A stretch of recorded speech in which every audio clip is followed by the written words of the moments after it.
Сәлеметсіздер ме? Француз тілін үйрену каналына қош келдіңіздер. Бүгін біз сіздермен французша сұрақ қоюды үйренетін боламыз.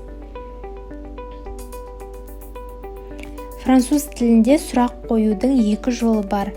Біріншісі инверсия арқылы, және екіншісі сұраулы-шылау арқылы. Инверсия дегеніміз бұл сөздердің орнын ауыстыру.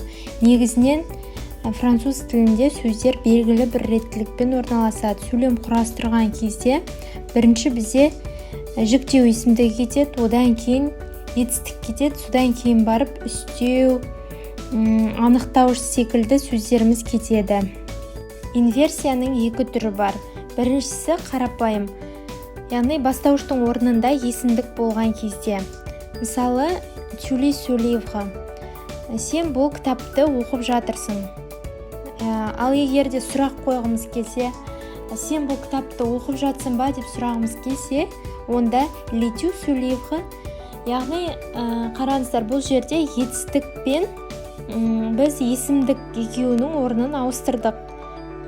Бастауыш пен баяндауыштың орнын ауыстырдық. Сол арқылы бұл қарапайым инверсия. Бастауыш пен баяндауыштың орнын ауыстыру.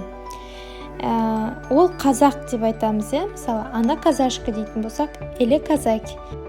Ол қазақ па деп сұрағымыз келсе, этель казак. Мінекей осылай бастауыш пен баяндауыштың орнын ауыстыру арқылы қарапайым инверсия жасап сұрақ қойсақ болады. Бірақ бұл тек қана бастауыштың орнында есімдік болған кезде ғана. Енді ескерту, егер етістік үшінші жақ жекеше түрде дауысты а немесе ү әрпіне аяқталатын болса, онда етістік пен есімдіктің арасына т әрпі қойылады. Va-t-il à la gare? Ол вокзалға бара ма деп сұрап тұр. Мына жерде va-il деп айтсақ біртүрлі, арасына т әрпі қойылады. Parle-t-elle à sa mère?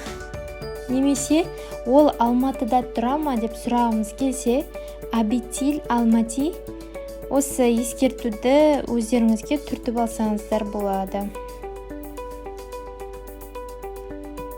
Келесі, инверсияның екінші түрі күрделі инверсия. Бұнда бастауыштың орнында зат есім болады.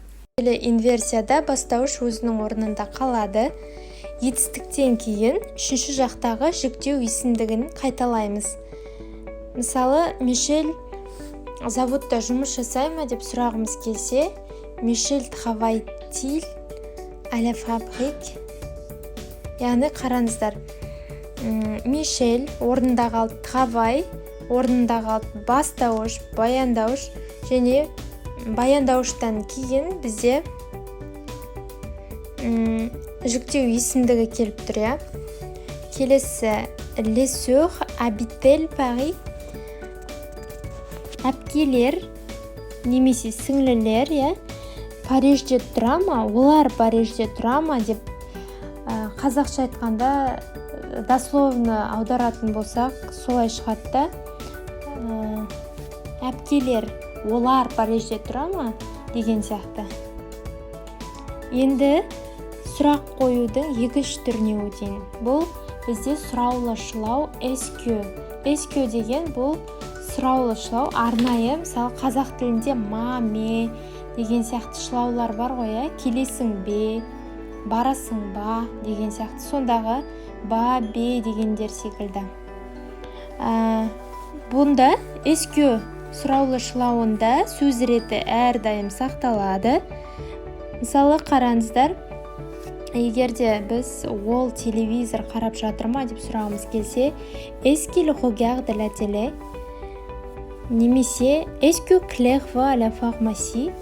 Est-ce que одан кейін сөздің порядок слов, яғни сөздің реті сақталады. Ескертетін жағдай, бірінші жақта міндетті түрде осы est-ce que сұраулы-шылауын қолданамыз.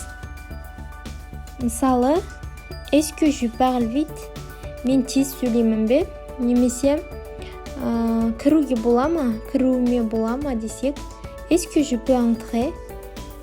Яғни жөні айтқан кезде жөмен сұрақ қоятын болсақ, өзіңізге қатысты сұрақ қоятын болсаңыз, онда міндетті түрде осы эшке сұраулық шылауын қолданасыздар.